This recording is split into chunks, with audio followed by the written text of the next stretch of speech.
Bonjour les artistes, bon vous avez vu le titre, aujourd'hui je vous parle d'une caméra qui sort un petit peu de l'ordinaire. C'est un boîtier qui est conçu spécialement pour la réalisation de timelapse. Donc la voici, c'est pas un radar comme beaucoup l'ont pensé, c'est bien une caméra, un boîtier, voilà, avec deux capteurs de chaque côté. La caméra elle s'appelle la Tiki 3 Pro, elle est conçue par la société Enlapse et d'ailleurs c'est une entreprise française. Alors eux aujourd'hui ils proposent deux caméras, la Tiki 3 et la Tiki 3 Pro. La version Pro étant leur modèle haut de gamme qui va offrir le plus de fonctionnalités, c'est celle que je vous teste aujourd'hui. Donc ils m'ont contacté pour savoir si je voulais la présenter sur la chaîne YouTube et je dois avouer que j'étais très curieux de savoir voilà, ce qu'elle avait dans le ventre, qu'est-ce qu'on pouvait faire avec cette caméra, de quelle manière on peut l'utiliser et l'intégrer dans un workflow de vidéaste, de photographe. En plus le timelapse, moi personnellement c'est une de mes techniques préférées, mais là attention, il faut bien préciser que ce n'est pas une caméra qui est faite pour faire du timelapse de 1 à 2 heures, le lever de soleil, le coucher de soleil, finalement le type de timelapse qu'on pourrait faire directement avec un boîtier hybride. Non, là cette caméra elle est vraiment spécialisée dans la production de timelapse de longue durée, donc on parle de plusieurs jours, plusieurs semaines, voire plusieurs mois. Donc c'est encore un univers un peu différent. On parle aussi de caméra de suivi de chantier. On va suivre et capturer des événements sur la durée. Donc ça je préfère le préciser tout de suite, c'est vraiment la cible et l'objectif de cette caméra. Alors la Tiki 3 Pro, à quoi elle ressemble, quelles sont ses caractéristiques? En fait c'est un boîtier qui a deux objectifs grand angle à l'avant. Ça permet d'offrir un angle de prise de vue de 220 degrés et jusqu'à une résolution 6K. Elle va combiner la photo prise par l'objectif à gauche et la photo prise par l'objectif de droite. On va pouvoir sortir du JPEG, du DNG ou bien les deux formats. Donc on a deux capteurs de 16 mégapixels, chaque lentille a une ouverture de f2.8 et la taille du capteur c'est du 1/2 de pouce, donc quand même un capteur assez petit. Donc la caméra, à quoi elle ressemble? Eh bien c'est un boîtier vraiment carré. D'ailleurs sur Instagram vous m'avez à peu près tous dit que ça ressemblait à un radar, surtout qu'à chaque fois c'est vrai que j'étais proche d'une route, donc ça peut donner cette impression. Alors la caméra elle pèse 1,60 kg, on peut pas dire que c'est très lourd, mais il faudra quand même vérifier le support de fixation. Ensuite l'élément très important pour un timelapse, surtout un timelapse de longue durée, et c'est là où va se démarquer cette caméra,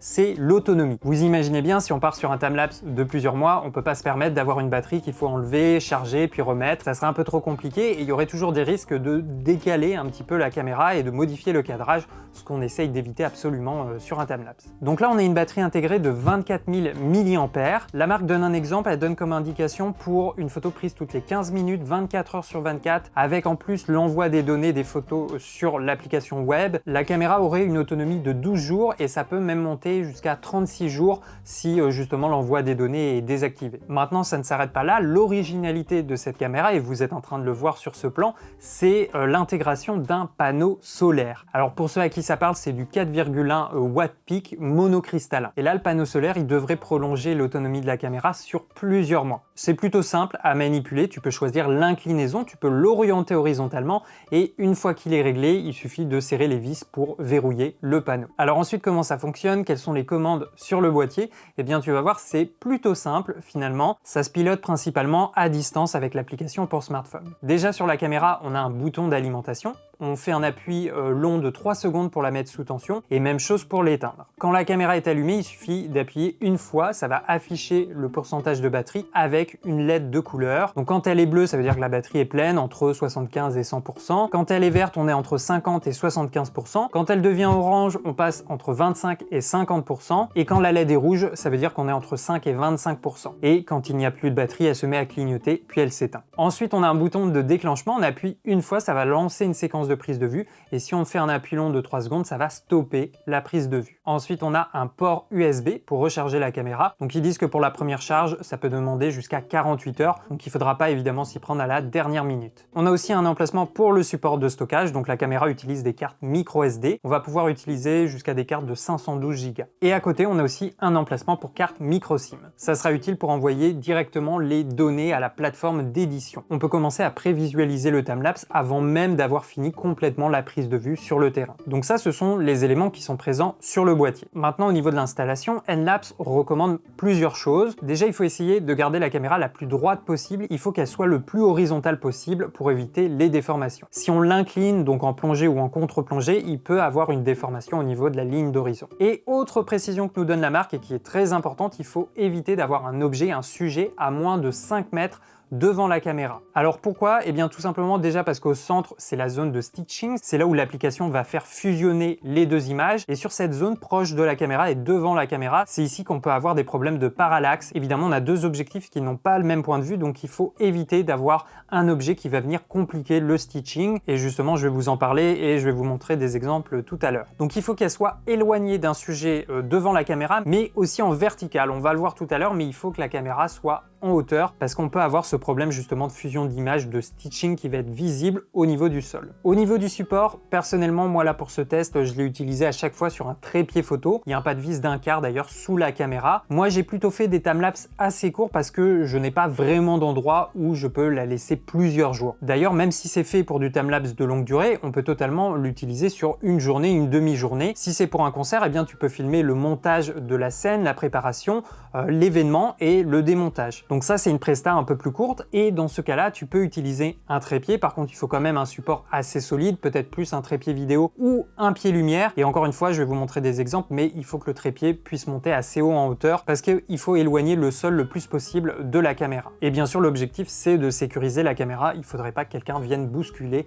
le boîtier. Après, justement, pour les timelapses de longue durée, la marque propose ses propres accessoires qui sont vraiment adaptés pour des prestats très longues. D'ailleurs, ils ont une offre spéciale en ce moment où il y a la caméra plus les supports de fixation. Je vais vous en reparler tout à l'heure. Donc Enlapse, ils vendent un bras de fixation en inox. On peut le fixer comme ça directement sur un mur avec des vis et chevilles. On pourrait aussi utiliser leur bras sur une structure métallique avec des tubes, et on pourrait se servir de leur collier métallique. Ils proposent aussi un kit de fixation, donc avec des chevilles, des rondelles, des vis à bois, un niveau, des colliers métalliques et des bandes en caoutchouc. Ils proposent aussi un renfort en inox qui fonctionne avec le bras qui va s'installer sous la caméra. Donc ils ont déjà quelques accessoires qui sont vraiment adaptés à la caméra, et je pense qu'il vaut mieux les utiliser à partir du moment où on veut faire un timelapse de longue durée. On a aussi un anti-vol avec un insert anti-vol sur la caméra. Donc une fois que la caméra est installée, la suite ça va se passer sur l'application. Donc c'est gratuit, il faut bien penser à la télécharger. L'application s'appelle Tiki Remote. Donc pour les connecter, vous aurez besoin du Bluetooth et de la localisation, justement pour détecter la caméra. Bon là, je rentre pas dans le détail de la connexion entre la caméra et le smartphone, il suffit juste de suivre la notice. Donc une fois que la caméra est associée au compte utilisateur, on arrive sur cette interface. Donc il y a plusieurs informations, on a le nom de la caméra, la version du firmware, une option pour se déconnecter de la caméra, le statut, le pourcentage de batterie restant, on a aussi l'espace disponible sur la carte micro SD et une option pour activer ou désactiver la prise de vue. Ensuite, sur l'onglet suivant, on peut accéder aux paramètres sans fil. On a le choix entre le Wi-Fi et la 3G 4G. Donc ça va être nécessaire si on veut envoyer des données, des photos directement sur l'application MyTik. Donc en fonction de l'utilisation que vous en aurez, il sera peut-être plus intéressant d'utiliser une carte micro SIM. Ensuite, on a une option de prévisualisation. Donc ça, c'est important parce que c'est la seule option pour vérifier le cadre et la composition. Et pour l'utiliser, il faut être connecté à la Wi-Fi ou au réseau 3G 4G. Sachant que pour la 3G, il faut utiliser une carte SIM dans la caméra. Donc là, moi pour ce test, j'en avais pas, donc j'ai pas pu en fait prévisualiser mes plans avant de les découvrir sur l'application web. Mais en soi, c'est pas très grave parce que l'angle de prise de vue étant très large, 220 degrés à l'horizontale et 90 degrés en vertical, donc c'est pas très compliqué de cadrer une scène et on peut vite se faire dans la tête une idée du résultat. Ensuite, on a une option séquence timelapse. C'est là qu'on peut configurer différentes séquences. Il y a 3 catégories, le timelapse long terme, le timelapse rafale et le mode événement. Et à chaque fois, les options disponibles seront différentes. Par exemple, pour le mode long terme, l'intervalle minimum, il est de 30 secondes et l'intervalle maximum, lui, il est de 24 heures. Donc, une photo par jour. Et dans ce mode, tu peux choisir du JPEG et ou du DNG. Alors qu'en mode rafale, l'intervalle minimum, il est de 5 secondes et le max, il est de 45 secondes. Et dans le mode rafale et événement, on peut utiliser que le format JPEG, mais pas DNG. Donc il faut bien choisir sa séquence et quand elle est paramétrée, il suffit de lancer la prise de vue. Et là, ce qui est bien, le timelapse, il commencera vraiment à l'heure de début que tu lui auras indiqué. Donc tu peux préparer ta caméra et même lui demander de lancer le timelapse peut-être 2-3 jours plus tard. Et donc si on suit un chantier, il y a peu de chances que les gens vont travailler la nuit, donc on peut par exemple dire à la caméra de lancer sa prise de vue à partir de 9 h et jusqu'à 18 h. Comme ça, on fait déjà un peu d'économie au niveau de la batterie et on aura uniquement les plans où les gens sont en train de travailler et donc uniquement les photos où le chantier évolue. Alors par contre, chose à savoir, le format DNG, on peut pas l'envoyer à distance, on peut l'enregistrer uniquement sur la carte mémoire. Et on peut pas non plus l'utiliser sur leur application web MyTiki.io. Donc en fait, le format DNG, c'est plutôt dans le cas où tu souhaites monter toi-même le timelapse ou peut-être passer par un autre logiciel qui n'est pas celui de Enlapse. Mais il y a encore un autre workflow et moi, c'est ce que j'ai fait. Tu peux par exemple développer les photos DNG sur Lightroom, les réexporter, surtout ne pas modifier le titre du fichier, les métadonnées, et ensuite importer ces fichiers sur l'application d'Enlapse. Et là, du coup, tu bénéficies du développement sur Lightroom et des différentes options automatiques de création de timelapse sur leur application. Donc une fois qu'on a terminé avec l'étape de la prise de vue, après on a la post-production sur l'application MyTiki.io. Alors on n'est pas obligé de l'utiliser, mais c'est quand même l'intérêt majeur de l'offre créée par Enlapse, c'est que là on nous accompagne, on nous propose vraiment un workflow de A à Z pour la création de timelapse de longue durée. Alors leur application, on peut y accéder gratuitement, mais il y aura quand même beaucoup de limitations, notamment on pourra que exporter un fichier Full HD 1080 et il y aura un filigrane, donc autrement dit c'est inutilisable, c'est juste pour commencer à découvrir un petit peu l'application, mais on sera obligé ensuite de passer sur les abonnements. Donc ils ont un système d'abonnement, moi j'ai testé l'offre MyTiki Storytelling et ils ont aussi l'offre MyTiki Editing qui est un peu plus abordable. Si ça vous intéresse, je vous invite vraiment à comparer les offres. Il faut regarder les outils et les différentes fonctionnalités que propose chaque abonnement parce que tu auras toujours quelques limitations sur l'abonnement le moins cher. Alors comment ça se passe sur l'application web? Je rappelle, moi là j'ai l'abonnement MyTiki Storytelling, donc je vous montre vraiment toutes les possibilités, toutes les options qui sont disponibles à l'heure actuelle. Donc là on part du principe, on vient de faire la première étape, la prise de vue, on a tourné nos images, maintenant il reste à créer le timelapse. Alors il y a différents onglets sur la plateforme MyTiki. Le premier onglet c'est le point de vue. Le point de vue, qu'est-ce que c'est? Eh bien c'est tout simplement une sorte de séquence qui va utiliser un set de photos pour créer le timelapse. C'est un peu comme une timeline pour un montage photo, on va mettre nos plans, nos rushs dans la timeline. Donc là tu peux voir mes différents timelapses, j'ai créé plusieurs points de vue. Donc on va en faire un ensemble, on va cliquer ici, nouveau point de vue, et là tu as deux options possibles. Soit tu importes des images par paire, c'est-à-dire le capteur de gauche et le capteur de droite, toujours par rapport à la caméra Tiki. Donc si j'utilise cette option, il va fusionner l'image de gauche et l'image de droite. Mais tu peux aussi créer un timelapse uniquement, par exemple avec les images de droite ou les images de gauche. Comme ça tu peux créer en fait différents points de vue, tu n'es pas obligé de faire une fusion. Et tu verras que même sans fusionner les images, la qualité d'image est quand même très correcte. Donc là je vais vous prendre un exemple, la paire de photos, donc la fusion, donc on va cliquer dessus. Donc voilà, on a le point de vue qui s'ouvre avec les différents paramètres, donc c'est un petit peu notre projet et on va commencer par importer des photos. Alors là moi les photos il les a pas envoyées à distance sur l'application, là on va dire que c'est fait manuellement, j'ai enregistré les photos sur la carte, donc maintenant il va falloir les importer. Donc je vais cliquer ici, ajouter des photos, voilà, ajouter des fichiers et je vais sélectionner donc le bon dossier, on va aller dans JPEG développer et là tu vois je m'étais fait un dossier pour les images de droite, les images de gauche et en dessous j'ai mis justement toutes les images, donc nous on va sélectionner celle-ci, je vais enlever gauche et droite et on va importer les images. Alors là tu remarques que c'est des fichiers JPEG, comme je l'ai dit tu peux pas importer des fichiers DNG, des fichiers RAW dans l'application. Par contre ces fichiers là en fait à la base c'était des fichiers DNG, je les ai importés sur Lightroom, je les ai développés puis je les ai exportés en JPEG. Donc ça, ce sont des fichiers développés sur Lightroom. Chose importante pour que ça fonctionne ensuite sur l'application web MyTiki, il est important de ne pas renommer le fichier, de ne pas changer les métadonnées. Il faut vraiment laisser tel quel parce que leur application fonctionne avec la dénomination des fichiers. Il a besoin de savoir quelle image est celle de gauche, quelle image est celle de droite. Donc là, on importe le tout. Voilà, donc là, il y a toutes nos images. Tu peux cliquer sur vérifier les fichiers pour être sûr que tout est bon, tous les fichiers sont clean. Donc voilà, là c'est bon, on upload. Voilà, donc là il faut être patient, déjà il faut attendre l'importation des fichiers. Donc je vous retrouve juste après une fois que c'est importé. Donc là on vient de finir l'importation des 502 photos. Maintenant tu vois, on a l'étape de la fusion, photo en cours de fusion. Donc là le logiciel doit fusionner l'image de gauche, l'image de droite. Donc ça peut prendre un peu de temps, il faut être patient et il faut laisser le logiciel travailler. Voilà, la fusion des photos est faite. Donc au début on avait 502 photos, maintenant il considère qu'on a 251 photos. Donc il a bien fusionné mes photos.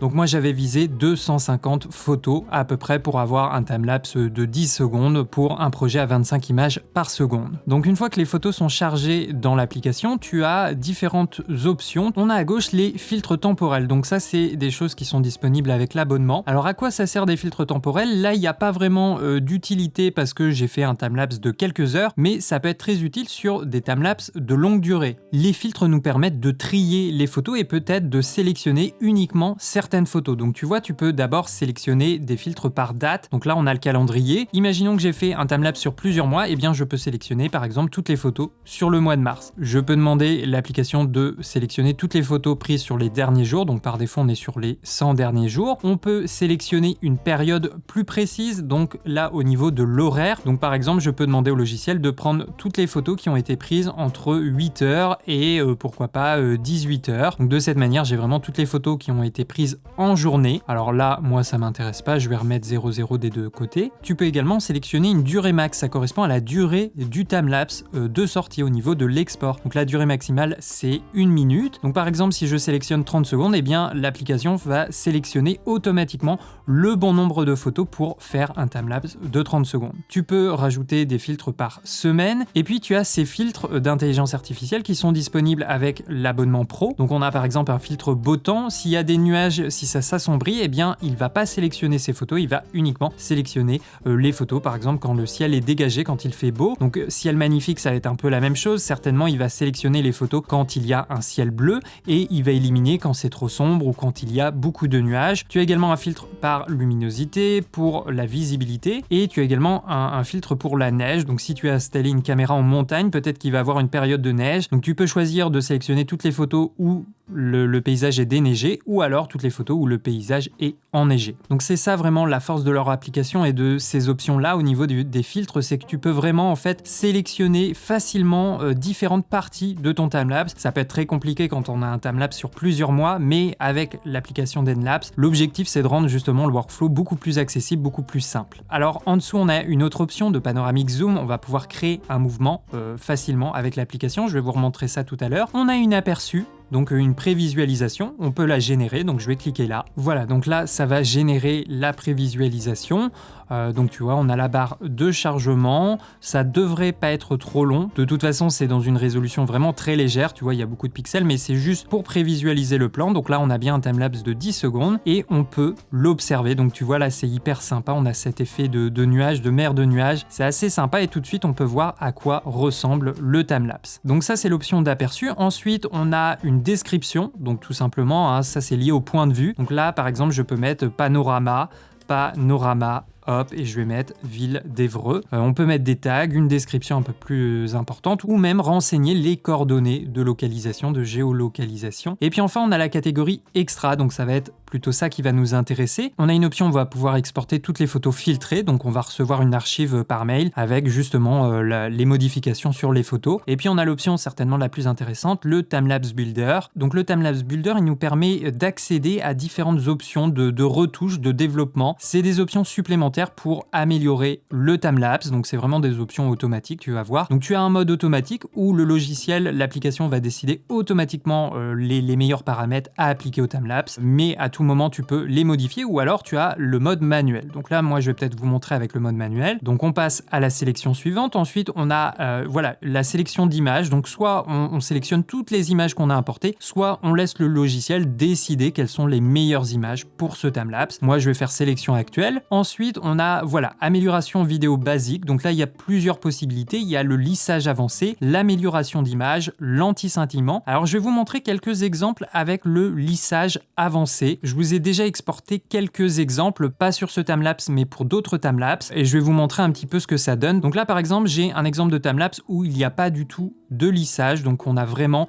les nuages voilà, qui se succèdent vraiment photo par photo sans aucun effet de post-production. Ensuite on a une option avec le lissage léger, donc tu vois là c'est légèrement plus doux, les nuages se fusionnent un petit peu entre eux et on a quelque chose d'un peu plus doux, un peu plus smooth. Ensuite on a le lissage moyen, donc là l'effet est encore plus accentué. Personnellement je trouve que à la limite le lissage léger est bon, après le lissage moyen est peut-être un petit peu trop marqué, notamment quand on a naturellement beaucoup de mouvements comme ça avec les nuages dans notre timelapse. Et puis tu vois ça c'est le mode élevé, lissage élevé, tu vois là c'est hyper marqué, on discerne plus beaucoup vraiment les nuages. Alors c'est un effet, ça peut être intéressant, hein, pourquoi pas, mais si on veut garder un peu de structure, un peu de netteté dans les nuages, il faut peut-être utiliser une intensité un peu plus légère. Ensuite le réglage de l'amélioration, donc ça c'est l'image sans aucune amélioration, ça serait le timelapse, voilà, sans aucun effet sur les couleurs, sur les retouches, sur le contraste. Maintenant avec une amélioration légère, ça donne ça, donc tu vois on a peut-être quelque chose d'un peu plus lumineux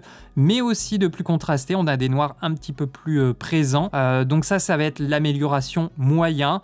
Donc moi j'ai l'impression qu'il y a essentiellement du contraste. Tu vois qu'on a des noirs vraiment très marqués, très poussés, et sur l'amélioration élevée, là c'est hyper marqué. Là je vous le déconseille, à mon avis, l'amélioration élevée, c'est vraiment très marqué. Il fait peut-être ressortir un petit peu les ombres, mais j'ai principalement l'impression que ça agit sur le contraste, peut-être légèrement la saturation. Donc là encore, c'est pas un réglage hyper précis et je trouve que ça va vite dénaturer la scène, surtout là sur cet exemple où on a une scène vraiment très contrastée. Donc moi j'aurais tendance plutôt à conseiller un réglage léger. D'ailleurs par défaut, le logiciel se règle sur léger. Et puis on a l'option d'anti-scintillement, donc ça nous dit l'anti-scintillement permet d'atténuer les changements de luminosité entre les images. Donc ça, je pense que ça peut être pas mal de l'activer, ça va pas trop modifier la vidéo et on va avoir quelque chose de beaucoup plus fluide. Après on arrive sur les réglages d'amélioration vidéo avancés. Donc par exemple on a l'option de stabilisation, ça peut être intéressant. S'il y a eu un léger décalage, s'il y a eu une forte rafale de vent et que la caméra a un petit peu tremblé à ce moment-là, eh bien on va pouvoir stabiliser le timelapse, donc ça peut être intéressant. C'est là qu'on a l'option panoramique et zoom que je vais vous montrer tout à l'heure. Et puis on a l'option de relighting, donc ça qu'est-ce que c'est? Basé sur le deep learning, correspondance parfaite de l'éclairage de vos photos, quelles que soient les conditions météorologiques. Donc ça peut être intéressant. Il va essayer d'avoir une luminosité un petit peu homogène, équilibrée tout au long du timelapse. Par contre, tu vois, quand on clique sur activer, ça nous dit que la résolution par contre de vidéo sera limitée à de la 4K, tu pourras pas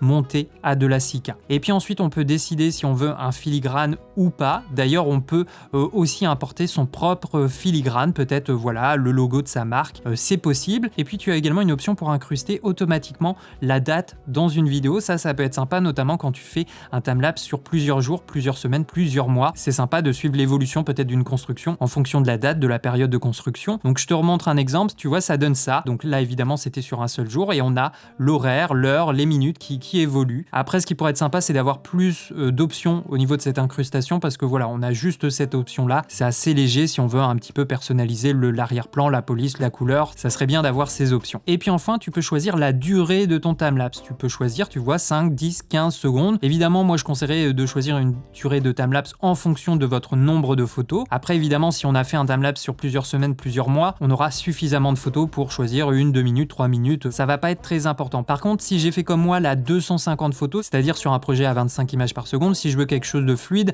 en principe, on a une durée de 10 secondes. Si je me mets sur 30 secondes, le logiciel va s'en sortir, mais on va avoir quelque chose de moins naturel. Donc par exemple, ce timelapse, là j'avais mis une durée cible de 30 secondes. Donc tu vois, on a un effet de ralenti, un peu comme ça. Ça fonctionne, ça marche, mais là, à la prise de vue, j'avais pris environ 300 photos. Donc théoriquement, pas suffisamment de photos pour monter à 30 secondes. Donc là, on a vraiment un effet de lenteur et évidemment, on a du lissage. Maintenant, j'avais fait aussi un export avec un temps de 15 secondes. Tu vois, là, on a quelque chose d'un peu plus naturel. Même si théoriquement, 15 secondes, je suis encore un petit peu au-dessus par rapport à mon nombre de photos. Là, tu vois, j'avais un timelapse de 10 secondes. Ça correspond déjà un petit peu plus au nombre de photos que j'avais pris à la prise de vue. Donc là, moi, pour ce timelapse, j'avais pris plutôt 250 images. Voilà, je choisirais plutôt une durée cible de 10 secondes. Et tu vois, on a déjà le nom de la vidéo avec les mots-clés qu'on a paramétrés un petit peu plus tôt. Donc je vais juste vérifier ce qu'on a dit. Sélection actuelle. On va se laisser en lissage avancé léger, anti-scintillement OK. On va pas activer le relighting. Pour l'instant, on va pas mettre les stabilisations. Voilà, on va tout laisser désactiver. Et une fois que tout est prêt, eh bien, on clique simplement sur générer. Alors là, ça nous dit que tu vois que ça peut prendre jusqu'à 1 heure et que la vidéo sera disponible dans la section Mes exports. Donc là, il n'y a plus qu'à attendre. Tu vois qu'on a un petit symbole de chargement là sur le Timelapse Builder. Alors la petite chose qui pourrait s'améliorer, une option qui pourrait être intéressante, c'est de voir justement une barre de chargement ou la progression en pourcentage, mais juste de pouvoir suivre et savoir exactement combien de temps il reste au calcul de l'export. Donc quand l'export est terminé, tu vas recevoir le lien par mail, ou alors tu peux aller également dans la catégorie export et donc tu vois là Panorama Évreux, il est ici. Donc je vais par exemple cliquer dessus, ça va l'ouvrir. Donc par défaut on a une preview là en Full HD, tu vois ça ressemble à ça. C'est plutôt pas mal avec les différents effets. Donc on a lissage léger et amélioration légère aussi. On retrouve ici tous les réglages, anti-scintillement on, lissage avancé on, durée cible, voilà. Et puis si on veut le télécharger, donc là Full HD et là on a le lien 4K. Donc nous on est plutôt intéressé par le lien 4K. Et voilà, le téléchargement s'est lancé et je vous montre le rendu en 4K. Donc voilà à quoi ça ressemble.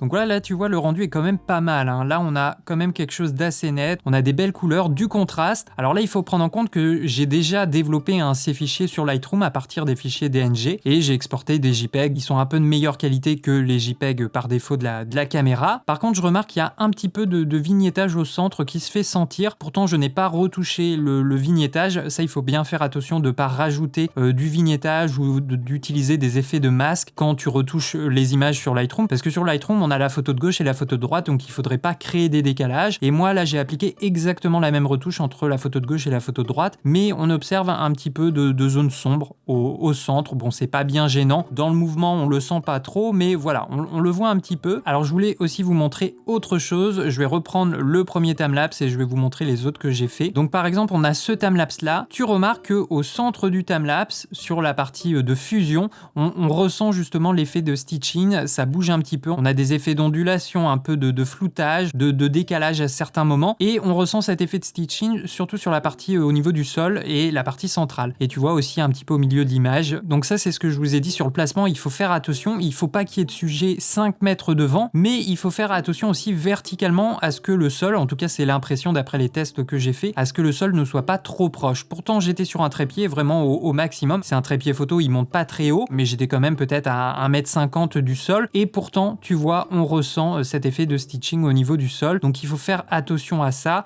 Ça me l'a fait également sur le deuxième timelapse que j'ai fait, tu vois, là on ressent également cet effet de stitching ici, donc pourtant c'était la même chose, hein, j'étais un petit peu en hauteur, mais pas suffisamment haut à mon avis pour éliminer totalement cet effet de stitching. Sur le troisième timelapse, c'est toujours la même chose, tu vois, ça gigote un petit peu, on le ressent peut-être légèrement moins, mais il est encore là, voilà, à certains moments ça bouge un petit peu au centre, c'est pas hyper beau, donc ça c'est un peu dommage, je trouve que du coup sur un trépied classique, on ait un petit peu du mal à l'utiliser, en tout cas dans le cas où il n'y a pas vraiment de pente devant la caméra. Là le sol il est plat, hein, il est vraiment horizontal par rapport à la caméra, même ça avait peut-être tendance à remonter légèrement, donc voilà, il faut faire attention à ça. C'est pour ça qu'ils ont tendance à recommander plutôt les placements en hauteur ou vraiment au bord d'une plateforme où il y aurait vraiment pas de sujet, juste en dessous, pas de sol tout proche, et comme ça on éviterait ces problèmes de parallaxe à ces endroits là. Et puis je te remonte le dernier timelapse, tu vois là c'est moins visible, c'est un petit peu léger, mais ça gigote un petit peu au niveau du point de stitching, donc ça c'est le truc que je trouve un petit peu dommage à cet endroit là, ça se ressent un petit peu, tu vois là on le voit, ça gigote. Alors là c'est moins visible parce que j'avais vraiment placé le trépied au bord du panorama, et après la colline elle est en pente, donc ça descend, donc là le sol il s'éloigne par rapport à la caméra, mais tout de même tu vois que ça suffit pas à éviter ces problèmes de stitching. On n'en a pas trop au centre de l'image à cet endroit là, mais on en a juste sur la partie du sol qui est trop proche de la caméra, et ça je trouve que c'est dommage parce que sur une utilisation trépied, et ben on va être un petit peu limité à ce moment là, donc il vaut mieux vraiment favoriser les points de vue en hauteur et vraiment éloigner la caméra du sol. Alors si je veux revenir au point de vue, il suffit voilà de cliquer sur éditer, et tout à l'heure je vous ai dit qu'il y avait cette option de panoramique zoom. Alors comment ça fonctionne? Eh bien c'est très simple, par exemple tu vois on va l'activer ici, tu vois on a un cadre de début, un cadre de fin, donc on peut vraiment choisir la composition de début. Donc par exemple je peux partir comme ça, juste sur un panneau horizontal, et le panneau de fin je vais le mettre de l'autre côté, et comme ça on va avoir un petit panoramique horizontal. Alors la vidéo sera forcément exportée en Full HD dans cette configuration, mais voilà, ça permet de proposer encore un point de vue différent sur son timelapse. Alors j'ai déjà fait l'export, je vais te le montrer tout de suite. Donc ça ressemble à ça, tu vois on a le panneau qui part de gauche et qui va arriver progressivement sur la droite. Ça reste correct hein, pour du Full HD, et puis on a un petit mouvement voilà naturel comme ça, assez sympathique. Après comme je vous ai dit, on n'est pas obligé de fusionner les images, on peut aussi faire un timelapse uniquement sur les photos qui ont été prises sur le capteur de gauche ou les photos qui ont été prises avec le capteur de droite. Et justement je vous ai fait un exemple, donc par exemple ça c'est la caméra avec le capteur de gauche, donc tu vois on a quelque chose plutôt de bonne qualité. Alors là il n'y a pas d'effet de lissage, donc tu vois c'est pour ça que tous les nuages sont vraiment bien distincts, bien nets. Et puis j'ai fait la même chose sur la caméra de droite, donc tu vois ce qui est bien avec cette caméra, tu peux avoir deux points de vue très intéressants. Comme on a quand même un angle de prise de vue très large par capteur, on a quelque chose de totalement utilisable. Tu vois là sur une prise de vue on peut avoir deux timelapses, deux points de vue un peu différents, et ça ça fonctionne hyper bien. Donc ça c'est sympa, ça donne un peu plus de polyvalence, je trouve, à leur produit. Là, pour ceux que ça intéresse, j'avais un intervalle de 30 secondes. J'avais choisi cet intervalle pour pouvoir sélectionner la séquence timelapse long terme, ce qui me permettait en fait d'enregistrer en JPEG et aussi en DNG. Donc voilà au niveau de l'application. Donc là on a vu le timelapse builder. Après tu peux aussi enregistrer le timelapse. Alors là il n'y aura pas les options de lissage, d'amélioration qui sont liées vraiment au timelapse builder. Donc là on a l'option panoramique. Donc là je peux voir un avant-après entre la première image et l'image de fin. Il y a un effet un peu immersif comme ça. Là c'est juste pour naviguer dans le timelapse. Et puis on retrouve la partie vidéo. Donc là on a une preview du timelapse. Et puis après on a nos options de téléchargement. Donc je peux cliquer ici par exemple téléchargement du timelapse. Et là tu vois on a nos différentes résolutions, du 720, du Full HD 1080, de la 4K, donc 4096 par 2160. Donc voilà un petit peu les informations. Donc on a vu la catégorie point de vue. Ensuite on a le portfolio. Le portfolio c'est quoi? Eh bien c'est tout simplement, on va dire, un projet ou alors une base de données. Et en fait par portfolio on peut ajouter plusieurs points de vue. Donc par exemple si tu as fait plusieurs timelapses à un endroit, peut-être plusieurs timelapses sur ta ville, tu peux créer un portfolio pour cette séquence, pour ce projet, pour cette prestation. Et ensuite dans le portfolio on peut mettre plusieurs timelapses. Pour l'instant j'en ai un seul, mais si je veux, voilà, je peux peut-être appeler ça Évreux,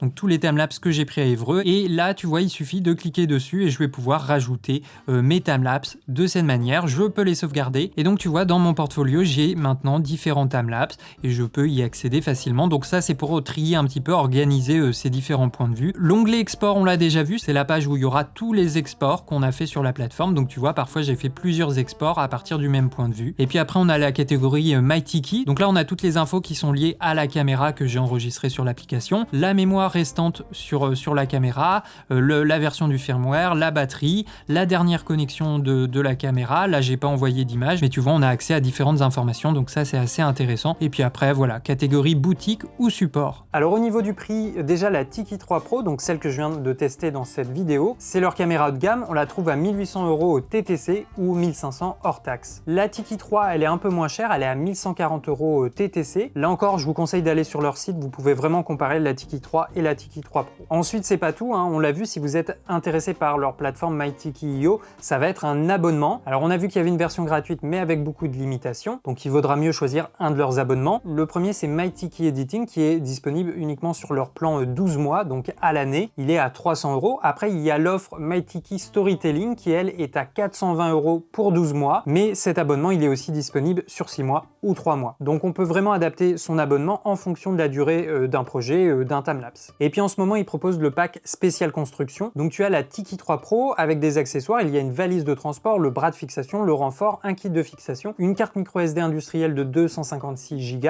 un câble anti-vol et il y a aussi un abonnement MyTiki Storytelling de 12 mois. Donc c'est plutôt intéressant comme offre, on a tous les éléments déjà pour se lancer et ça revient moins cher que si on prenait chaque composant individuellement. Alors on arrive à la conclusion, je vous donne mon avis. Donc comme je vous l'ai dit, on a une caméra qui s'adresse vraiment à un public ciblé et ce public ce sont les professionnels, photographes, vidéastes. Et parmi ces professionnels, ça va surtout cibler ceux qui font du suivi de chantier ou qui couvrent d'autres événements sur la durée. Ça peut être du montage de scène, de l'événementiel, le montage d'une enseigne d'un magasin, peut-être aussi pour les offices de tourisme, ou alors tu peux proposer à ta ville, par exemple, la réalisation d'un timelapse avec un point de vue sur la ville ou un timelapse sur un lieu emblématique. Donc c'est vraiment plutôt adapté pour du timelapse de longue durée. Si c'est juste pour faire un timelapse de 2-3 heures, un lever de soleil, un coucher de soleil, voilà, je pense que cette caméra est pas faite pour ça. C'est même plus simple d'utiliser les fonctions timelapse de nos boîtiers hybrides. D'ailleurs, au niveau de la qualité d'image, tu auras même un rendu un petit peu meilleur avec un capteur APS-C ou un capteur plein format. Après, on peut quand même capturer des événements très courts. Là, moi, c'est ce que j'ai fait pour mes tests. À chaque fois, mon timelapse, je l'ai fait sur 1 à 2 heures et ça fonctionne très bien. Mais à la base, c'est conçu pour des timelapses de longue durée. Au niveau de la qualité d'image, c'est pas mal. On va pouvoir jusqu'à exporter une vidéo en 6K. Ça permet même de recadrer un peu et d'aller vraiment chercher l'angle qui vous intéresse. Après, on a un capteur quand même assez petit, donc on va avoir des limitations au niveau des performances. Par exemple, avec mon A7 IV, si je fais un timelapse, j'aurai un résultat quand même meilleur. Mais ce qui est bien avec la Tiki 3 Pro, c'est que tu n'es pas que limité au JPEG. Si tu utilises la séquence long terme, eh bien tu peux enregistrer aussi en DNG. Et là, à partir du DNG, on a plus d'informations, on va pouvoir faire du développement sur un logiciel de retouche. Et comme je vous disais, on fait le développement sur Lightroom, on renvoie les nouveaux JPEG dans l'application web, et là on peut bénéficier de toutes les options qu'ils proposent pour la création d'un timelapse. Alors pour des timelapses de longue durée, il faudra faire attention quand même avec le DNG, je pense, parce que la carte peut se remplir assez vite, et le workflow sur Lightroom va peut-être être un peu compliqué si vous avez 5000, 6000, 10 000 photos. Là, il faudra peut-être utiliser directement les JPEG sur l'application. Mais autrement, pour moi, les qualités de cette caméra caméra, c'est qu'on a déjà un boîtier autonome. Il est résistant aux intempéries, il suit la norme IP66, donc tu peux le mettre dehors, qu'il pleut, qu'il neige, qu'il y ait du vent, à partir du moment où il est bien attaché, il n'y aura pas de problème, pas de risque. Tout est bien isolé, il n'y a pas besoin de couvrir certaines parties, même le panneau solaire, on peut l'utiliser comme ça, il n'y a pas de risque. Au niveau du stockage, on peut monter à 512 Go, donc ça permet quand même de stocker pas mal de photos, je pense. Et puis après, il y a tous les avantages de leur application. Déjà, avec l'appli pour téléphone, on peut lancer le timelapse à distance. Et puis avec l'application web, on peut suivre le statut de la caméra, est-ce qu'elle fonctionne toujours. On peut recevoir les photos à distance, commencer à travailler son timelapse, peut-être commencer à montrer un premier timelapse au client. Et puis on a aussi tous ces filtres automatiques qui vont sélectionner peut-être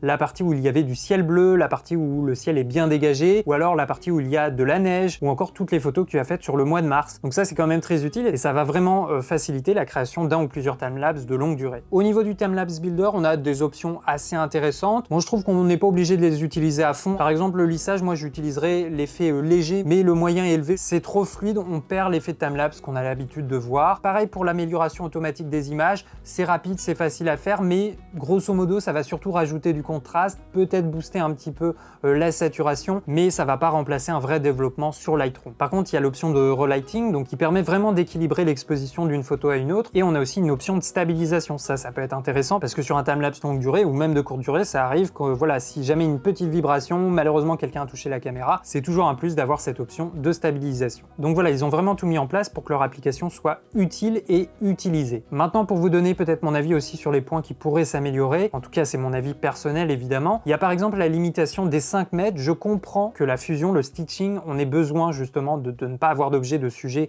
à moins de 5 mètres devant la caméra, parce que les 3 premiers timelapses que j'ai fait, j'étais pourtant sur un trépied, j'étais au maximum. Alors c'est un trépied photo, il monte pas très haut, je devais être à 1,50 m de hauteur, mais voilà, le stitching, la fusion de l'image est vraiment visible. On a cet effet de flou, d'ondulation au niveau du sol, au centre, et donc ça c'est gênant, ça fait pas pro. Sur le dernier timelapse que j'ai fait avec le panorama sur la ville d'Évreux, là j'étais un petit peu au bout de la colline et après on avait une pente, donc naturellement le sol il s'éloignait de la caméra, c'est pour ça que l'effet de fusion est un peu moins visible, même si on regarde bien, on le voit quand même, mais du coup je trouve que ça limite un peu l'utilisation de cette caméra. Là il faut vraiment l'utiliser sur une partie du décor en hauteur et surtout que en fait elle soit quasiment au-dessus du vide pour pas avoir le sol qui va venir perturber justement la fusion de l'image. Donc voilà, ça c'est le petit point qui m'a un peu dérangé. Et puis après je trouve qu'elle est pas vraiment discrète la caméra. Comme vous l'avez dit en story sur Instagram, on dirait un radar, et le fait qu'elle soit blanche un peu partout comme ça, elle est vraiment très visible. Alors la marque procure quand même une solution, ils proposent des stickers qui viennent se coller,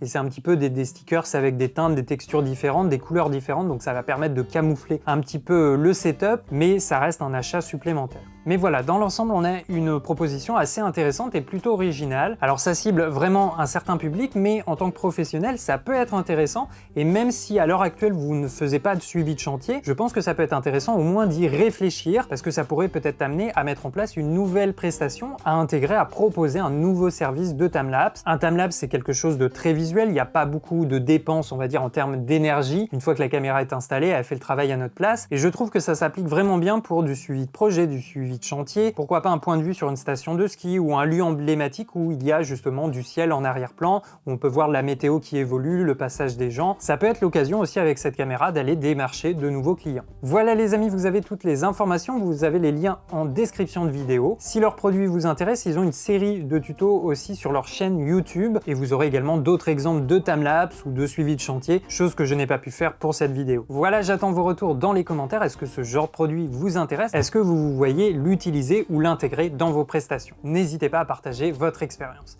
Allez, c'était Benjamin avec Derrière la caméra. Ciao les artistes!